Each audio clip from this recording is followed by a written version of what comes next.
Hello everyone, welcome to our channel Physiosaurus. ये hip bone का ही continuation वाला video है। ये पार्ट 2 वीडियो है। पिछले वीडियो में हम लोगों ने इंट्रोडक्टरी बातें की थी और इस वीडियो में हम लोग हिप बोन का पार्ट्स के बारे में डिटेल में जानेंगे और हर एक पार्ट्स का हम लोग अटैचमेंट्स के बारे में पढ़ेंगे। ठीक है, तो चलिए शुरुआत करते हैं। सबसे पहला जो पार्ट है वो है आपका इलियम।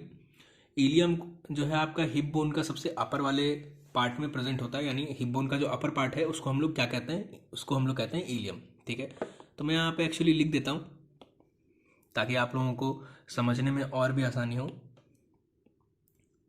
देखिए, इलियम कहाँ पे प्रेजेंट होता है? Upper part of hip bone. ठीक है, चलिए ये तो हुआ। आगे बढ़ते हैं। इलियम का एसिटाबुलम कैविटी के फॉर्मेशन में जो कंट्रीब्यूशन है वो है आपका 2/5। ठीक है, तो हम ऐसा लिख सकते हैं कि 2/5 of acetabulum cavity is formed by ilium. Okay, चलिए आगे बढ़ते हैं। आगे एक और छोटी सी चीज़ें हैं, वो आप इलियम के बारे में जान लीजिए। सबसे पहला तो ये कि इलियम जो होता है एक फ्लैट होता है। दूसरा चीज़, एसिटा एसिटाबुलर कैविटी के ऊपर का जो पार्ट होता है वो हमेशा एक्सपैंडेड होता है। जब आप बोन को हाथ में लेंगे तो ये आपको दिखेगी एक्चुअली। ठीक है, तो मैं यहाँ पे लिख सकता हूँ कि flat and expanded portion above acetabular cavity। Okay, चलिए ये तो हुआ बेसिक सी बातें। अब आइए इस बोन का अपर एंड और लोअर एंड के बारे में थोड़ा थोड़ा चर्चा कर ले। सबसे पहला हम लोग बात करते हैं अपर एंड के बारे में। अपर एंड में का जो पार्ट होता है उसको हम लोग कहते हैं इलियक क्रेस्ट। ओके, चलिए, upper end of ilium is known as iliac crest. Now lower end की अगर हम लोग बात करें तो यहां पे सबसे पहले तो इस्चियल ट्यूबरोसिटी प्रेजेंट होता है। ठीक है, इस्चियल ट्यूबरोसिटी प्रेजेंट होता है। दूसरा अगर हम लोग बात करें तो लोअर एंड जो होता है वो ना वो स्मॉलर होता है और किसके साथ फ्यूज होता है? फ्यूज होता है आपका प्यूबिस के साथ एंड इस्चियम के साथ। ओके, चलिए लोअर एंड आपका किसके साथ फ्यूज होगा? आपका फ्यूज होगा आपका प्यूबिस के साथ और इस्चियम के साथ। चलिए अब आगे बढ़ते हैं। आगे हम लोग बॉर्डर और सरफेस के बारे में हल्का हल्का जिक्र कर लेते हैं। तो देखिए, जो इलियम जो बोन है उसका 3 बॉर्डर होते हैं। पहला है आपका एंटीरियर, दूसरा है आपका पोस्टीरियर और तीसरा है आपका मीडियल बॉर्डर। ओके, अब बॉर्डर तो हो गया। अब हम लोग बात कर लेते हैं सरफेस के बारे में। सरफेस भी इसमें 3 होता है। ठीक है, पहला सरफेस का नाम है आपका ग्लूटियल सरफेस,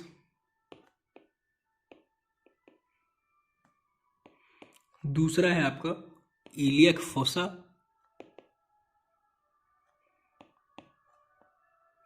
और तीसरा है आपका सैक्रोपेल्विक सरफेस। अब ये तो हुआ इलियम के बारे में बात। अटैचमेंट्स के बारे में हम लोग तीनों बोन का एक साथ ही अटैचमेंट्स के बारे में जान लेंगे। अभी अटैचमेंट्स को मैं नहीं बता रहा हूँ क्योंकि वीडियो काफ़ी लंबा हो जाएगा उसके लिए। ठीक है, तो मैं अभी एक एक करके बस पार्ट्स के बारे में थोड़ा थोड़ा समझा दे रहा हूँ, फिर हम लोग अटैचमेंट के बारे में जानेंगे। तो चलिए ये तो हुआ इलियम के बारे में। अब हम लोग जान लेते हैं प्यूबिस के बारे में। ठीक है, देखिए प्यूबिस जो है वो आपका anterior part of hip bone, मतलब हिप बोन का एंटीरियर साइड में प्यूबिस प्रेजेंट होता है और anterior part of hip bone का फॉर्मेशन करवाता है। तो मैं यहाँ पे ऐसे लिख सकता हूँ कि forms anterior part of hip bone.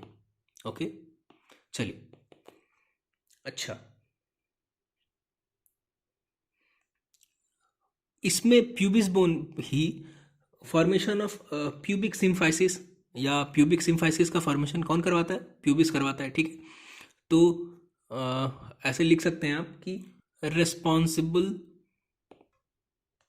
For formation of pubic symphysis. Okay,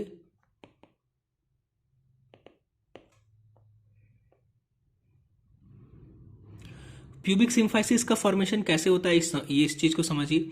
देखिए, दो प्यूबिस बोन, ठीक है, जैसे कि ये एक प्यूबिस जो होता है ना वो आर्टिकुलेट करता है, articulates with the opposite pubis bone to form a secondary cartilaginous joint. Cartilaginous joint, जिस जॉइंट को हम लोग क्या कहते हैं, इसी जॉइंट को हम लोग कहते हैं pubis symphysis. Okay, known as pubis symphysis. ठीक है, तो प्यूबिस सिम्फाइसिस का फॉर्मेशन कैसे हुआ? प्यूबिस सिम्फाइसिस का फॉर्मेशन होता है आपका दो प्यूबिस बोन जब साथ में आर्टिकुलेट करता है, और उस जॉइंट का क्या नाम है आपका, उस जॉइंट का नाम है आपका सेकेंडरी कार्टिलेजिनस जॉइंट। चलिए अब हम लोग आगे चर्चा करते हैं। तो सबसे पहला चीज है कि 1/5 ऑफ एसिटाबुलम कैविटी के लिए इसका रोल है, मतलब इसका कंट्रीब्यूशन है आपका 1/5। ठीक है, चलिए अच्छा, एसिटाबुलम कैविटी का ही, एसिटाबुलम कैविटी में ही एक चीज और है कि जो प्यूबिस बोन होता है ना वो एसिटाबुलम कैविटी का अपर और एंटीरियर साइड पे होता है। यानी कि ऐसा समझिए कि प्यूबिस बोन जो होता है वो एसिटाबुलम कैविटी के ऊपर होता है और एंटीरियर की तरफ होता है। ठीक है, तो मैं ऐसे लिख सकता हूं कि forms upper and anterior 1/5 of acetabulum cavity. ठीक है, चलिए अब देखिए प्यूबिस बोन का भी पार्ट होते हैं। ठीक है, अब हम लोग पार्ट्स के बारे में चर्चा कर लेते हैं। सबसे पहला जो पार्ट है वो है आपका बॉडी। ठीक है, चलिए बॉडी में भी इसी तरह से 3 सरफेस होते हैं। ठीक है, तीनों सरफेस का नाम क्या है? सबसे पहला तो है आपका एंटीरियर, फिर है आपका पोस्टीरियर, और फिर है आपका सिम्फाइसियल। ये तीनों है आपका सरफेस। अब हम लोग बात करते हैं बॉर्डर्स के बारे में। तो बॉर्डर, बस एक ही बॉर्डर प्रेजेंट होता है, उस बॉर्डर का नाम है आपका प्यूबिक क्रेस्ट। ठीक है, चलिए, और इसी प्यूबिक क्रेस्ट में एक स्ट्रक्चर प्रेजेंट होता है जिसको हम लोग कहते हैं प्यूबिक ट्यूबरकल। ठीक है, प्यूबिक ट्यूबरकल प्रेजेंट, समझ में आ गई? चलिए अब हम लोग बात करते हैं, बॉडी तो हो गया, अब दूसरे के बारे में अगर हम लोग बात करें उसको हम लोग कहते हैं सुपीरियर रैमस। ठीक है, सुपीरियर रैमस में भी 3 आपका बॉर्डर होते हैं। पहले बॉर्डर के बारे में चर्चा कर लेते हैं। 3 बॉर्डर, कौन कौन से बॉर्डर हैं? सबसे पहला बॉर्डर है आपका ऑब्टूरेटर क्रेस्ट, दूसरा बॉर्डर है आपका पैक्टिनियल लाइन, और तीसरा है इंफीरियर बॉर्डर। ठीक है, चलिए ये तीनों बॉर्डर हो गए आपके। अब हम लोग बात करते हैं सरफेस के बारे में। बॉर्डर का तो चर्चा हो गया, तो इसी तरह से 3 सरफेस प्रेजेंट होता है। ठीक, 3 सरफेस हो गया प्रेजेंट। कौन कौन सा? पहला हो गया पैक्टिनियल सरफेस, दूसरा हो गया पेल्विक सरफेस, और तीसरा हो गया ऑब्टूरेटर सरफेस। चलिए ये तो हुआ आपका सुपीरियर रैमस। अब हम लोग बात कर लेते हैं इंफीरियर रैमस के बारे में। ठीक है। इंफीरियर रेमस के बारे में भी हम लोग थोड़ा सा चर्चा कर लेते हैं। चलिए, इंफीरियर रेमस में बस दो आपका सरफेस होते हैं और दो बॉर्डर होता है। हम लोग नाम के बारे में भी थोड़ा जान लें कि दो सरफेस कौन कौन से होता है। सबसे पहला है आपका एंटीरियर सरफेस और दूसरा है आपका पोस्टीरियर सरफेस। समझ में आ गई? चलिए, अब तो ये हुआ सरफेस के बारे में जिक्र। अब हम लोग बात कर लेते हैं बॉर्डर्स के बारे में। तो दो बॉर्डर प्रेजेंट होता है। कौन कौन सा? एक हो गया आपका मीडियल बॉर्डर और दूसरा हो गया आपका लेटरल बॉर्डर। चलिए, ये हुआ आपका प्यूबिस के बारे में, ठीक है।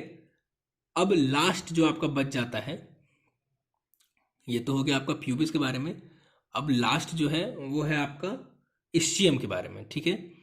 अभी एक एक करके पार्ट्स खत्म करते हैं। पार्ट्स खत्म करने के बाद फिर उसका अटैचमेंट्स के बारे में भी जानेंगे। चलिए, ये हुआ आपका इस्चियम के बारे में। चलिए, जिस तरह से मैंने आपको बताया था ना कि प्यूबिस के मैंने जब चर्चा किया था तो मैंने आपको कहा था कि anterior part of hip bone का फॉर्मेशन करवाता है, ठीक है। और एक और चीज़ मैंने आपको बताई थी कि एसिटाबुलम कैविटी का 1/5 का फॉर्मेशन है। किसका? प्यूबिस का। अब इसी तरह से इस्चियम के बारे में हम लोग बात करें तो ये है आपका लोअर और posterior part of hip bone में का फॉर्मेशन करवाता है, ठीक है। मतलब ischium is responsible for lower and posterior part of hip bone. आप ऐसे करके लिख सकते हैं। तो मैं ऐसे लिखूं कि forms the lower and posterior part of hip bone. चलिए, अच्छा, कंट्रीब्यूशन कितना है इसका एसेटाबुलम का कैविटी का फॉर्मेशन के लिए? तो 2/5 ऑफ एसेटाबुलम कैविटी का फॉर्मेशन के लिए ये रिस्पॉन्सिबल है। चलिए, अब हम लोग इसी तरह से इस्चियम बोन का भी पार्ट्स के बारे में हम लोग चर्चा कर लें। तो पार्ट्स के बारे में हम लोग बात कर लेते हैं। तो देखिए, इस्चियम बोन का बस दो ही पार्ट होता है। पहला पार्ट का नाम है आपका बॉडी और दूसरा पार्ट का नाम है आपका रैमस, ठीक है। तो सबसे पहला बॉडी के बारे में हम लोग थोड़ा थोड़ा जिक्र कर लेते हैं। देखिए, बॉडी में दो एंड होता है, 2 एंड्स प्रेजेंट होते हैं। वो दो एंड का नाम क्या है आपका? एक हो गया आपका अपर और एक हो गया आपका लोअर, ठीक है। इसी तरह से अगर मैं सरफेस के बारे में बात करूं, सरफेस कितना प्रेजेंट होता है? सरफेस 3 होता है। एक हो गया आपका फीमोरल, दूसरा हो गया आपका डॉर्सल और तीसरा हो गया पेल्विक, ठीक है। इसी तरह से सरफेस के बारे में हम लोगों ने चर्चा किया। अब हम लोग बात कर लेते हैं बॉर्डर्स के बारे में। तो 3 बॉर्डर प्रेजेंट होता है। कहाँ पे? The body of ischium, okay. 3 border का नाम क्या क्या है? सबसे पहला है आपका एंटीरियर बॉर्डर, दूसरा है आपका लेटरल बॉर्डर और तीसरा है आपका पोस्टीरियर बॉर्डर, ठीक है। चलिए, अब देखिए, एक थोड़ा सा छोटा सा हाईलाइट है। इस्चियल ट्यूबरोसिटी नाम का एक स्ट्रक्चर होता है, ठीक है। Ischial tuberosity is present where ischial tuberosity is present in the dorsal surface of the body of which bone? ischium bone, ठीक है। चलिए, देखिए, यहाँ पे मैंने सरफेस में बताया था ना डॉर्सल सरफेस। इसी डॉर्सल सरफेस में इस्चियल ट्यूबरोसिटी एक स्ट्रक्चर है, वो प्रेजेंट होता है। चलिए, अब हम लोग आगे बढ़ते हैं। और भी कुछ कुछ हाइलाइट्स हैं। एक हाईलाइट है आपका पोस्टीरियर बॉर्डर को लेकर के। पोस्टीरियर बॉर्डर हैज़ क्या क्या होता है, कौन कौन सा स्ट्रक्चर प्रेजेंट होता है? सबसे पहला है आपका इस्चियल स्पाइन, दूसरा है आपका लेसर सियाटिक नॉच। देखिए, ये सभी चीज़ें बताना ज़रूरी है, क्योंकि हर एक स्पेशल स्ट्रक्चर्स के साथ ही आपका मसल्स का अटैचमेंट है। तो ये सब चीज़ें अगर पता होंगी तो अच्छा है, आप लोगों को ऑरिजिन और इंसर्शन याद करने में ज़्यादा प्रॉब्लम होगा नहीं। ठीक है, चलिए अब हम लोग बॉडी का तो ये पार्ट ख़त्म हो गया। ठीक है, अब हम लोग बात कर लेते हैं बॉडी के बाद क्या था, रैमस था ना, तो हम लोग रैमस के बारे में जिक्र कर लेते हैं। चलिए, रैमस के बारे में ज़्यादा लंबा नहीं है, छोटा सा चीज़ है। पहला तो दो बॉर्डर प्रेजेंट होता है। कौन कौन सा दो बॉर्डर, अपर बॉर्डर और दूसरा लोअर बॉर्डर। इसी तरह से दो सरफेस प्रेजेंट होता है। कौन कौन सा, एंटीरियर सरफेस, दूसरा पोस्टीरियर सरफेस। ठीक है, अच्छा, यही पोस्टीरियर सरफेस आपका दो एरिया में डिवाइडेड है। कौन कौन सा एरिया, एक होता है आपका पेल्विक एरिया और एक हो जाता है आपका पेरिनियल एरिया। ठीक है, तो चलिए यहाँ पे आपका तीनों पार्ट्स कंप्लीट हुआ। ठीक है, कंप्लीट एक्चुअली नहीं हुआ, तीनों पार्ट्स का अटैचमेंट अभी जानना बाकी है। ठीक है, तो एक एक करके हम लोग पार्ट्स का अटैचमेंट जानेंगे। चूंकि ये वीडियो बहुत ज़्यादा लंबा हो जाएगा, इसलिए हम लोग अटैचमेंट्स के बारे में नेक्स्ट वीडियो में कवर अप करेंगे। सो thank you so much for watching this video. अगर आप लोगों को हिप बोन का नोट्स चाहिए तो मैंने आपको पिछले वीडियो में भी बता कर रखा है कि मेरे वेबसाइट पे जाइए और वहाँ से आप डायरेक्ट कॉपी और पेस्ट कर सकते हैं अपना नोट्स। और मिनिमम ये इतना तो पता होना ही चाहिए। ठीक है, आपको इतना पता होगी तो आप एग्ज़ाम्स वगैरह में और भी अच्छे से लिख पाइएगा। So thank you so much, आप मिलते हैं आप लोगों से नेक्स्ट वीडियो में।